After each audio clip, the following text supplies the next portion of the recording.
Le 14 mai 1943 paraissait dans le toujours excellent Je suis partout la critique de François Vineuil du film Le loup des malveneurs sous le titre Le cinéma s'évade, texte intégral. Le cinéma français s'installe décidément dans le fantastique. On pourrait recommencer, à propos du loup des malveneurs, toutes les réflexions que l'on faisait à cette place la semaine dernière. Ce film est encore plus typique que les précédents de ce besoin d'échapper à la réalité plate qui reparaît dans notre cinéma. L'auteur du scénario des Malveneurs, Francis Vincent Bréchignac, avait déjà mis au point son projet il y a près de 18 mois, quand on ne savait rien de la nuit fantastique, des visiteurs du soir et, à plus forte raison, de la main du diable. Je puis en parler en connaissance de cause, puisque j'ai rencontré à l'époque Vincent Bréchignac. Il s'agit donc bien de quelque chose qui est dans l'air et que l'on ressent un peu partout. Francis Vincent Bréchignac est un de ces jeunes hommes de goût, de solide culture. Il est féru de Rimbaud. Il a écrit des poèmes et au siècle dernier, la poésie l'eut sans doute entièrement accaparé, qui sont venus au cinéma par amour. Ce n'est naturellement pas pour y remettre en image les pièces de M. Steve Pasteur ou de M. Jean Delétraz. C'est encore le cas du metteur en scène Guillaume Rado, qui n'est que de peu l'aîné de son scénariste. Les auteurs du Loup des Malveneurs, parce qu'ils sont d'abord des amateurs de cinéma, ont l'ambition, eux aussi, de le ramener dans la seule voie que l'on ait pu dire classique, et où l'ange du bizarre tient un grand rôle. Ils ont joué le jeu plus franchement que les réalisateurs de La main du diable. Le Loup des Malveneurs peut faire le pendant au Chien des Baskerville. Il ne s'agit plus de scepticisme, d'un dosage entre l'ironie et la peur. L'histoire est prise au pied de la lettre. Les accessoires traditionnels sont en place. Le vieux château sur qui plane une légende lugubre, la jeune femme maladive, le dernier descendant d'une rude et sombre famille qui est en train de perdre la raison dans de diaboliques expériences, les souterrains inquiétants où il cache ses secrets. Il y a des morts singulières, des substitutions de cadavres, de longues et ténébreuses soirées où les heures sont interminables, des orages, de sinistres enterrements, une sourde muette. Le tout ne va pas sans quelque naïveté.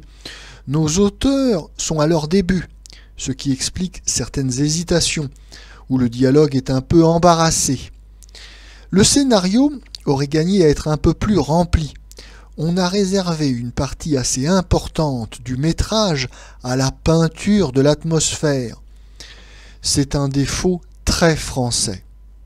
Je crois, pour ma part, que dans ce genre, l'intrigue doit primer tout, aller sans cesse de l'avant. Le décor ne devrait jamais empiéter sur elle. Il aurait peut-être fallu évoquer encore d'une façon plus saisissante la vieille légende qui veut que les malveneurs se changent la nuit en loup. Cependant, le film est fort bien adapté à une carrière publique. L'indispensable couple d'amoureux y est glissé discrètement. On n'a point voulu se lancer dans l'ésotérisme, ce qui est sage et quasi nécessaire par le temps qui court. Mais on ne s'est pas non plus abandonné aux concessions lourdement commerciales. Quelques gaucheries de détails n'empêchent point que le récit soit dans son ensemble intelligemment conduit. Monsieur Rado joue adroitement des clairs-obscurs, des brumes qu'appelle le sujet. Il a su donner aussi une base de véracité à son histoire en la situant par un solide réalisme sur un coin de terre française, en donnant à ses images, quand il le fallait, un accent rustique. Nous lui devrions déjà beaucoup de remerciements, quand ce ne serait que pour nous avoir délivrés de la photographie standard, aux lumières clinquantes, répandues indistinctement sur tous les drames et tous les vaudevilles.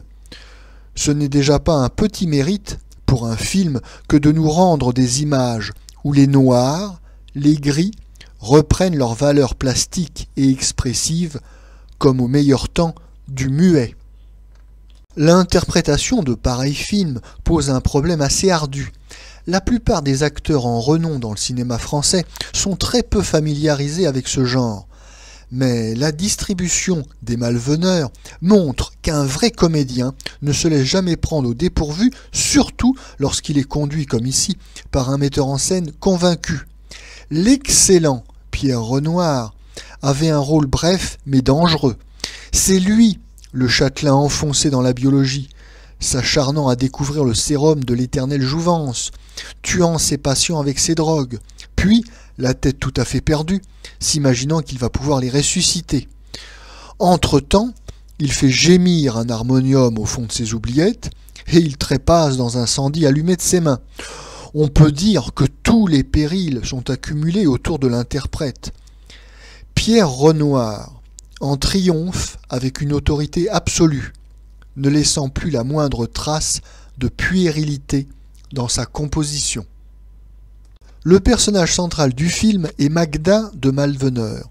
C'est le mieux dessiné aussi par Vincent Bréchignac, et Madame Dorzier l'a compris et incarné admirablement.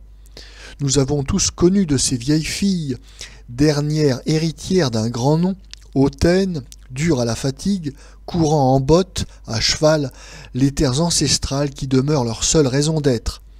Cette figure véridique, d'un énergique relief, tranche avec force sur les fantoches désossés qui constituent le personnel ordinaire de l'écran. Marcel Géniat est remarquable en sourde muette. Marie Olinska, une nouvelle venue, très sobre et sensible, représente la jeune femme dolente, angoissée, qui écrase les pesantes ombres de Malveneur.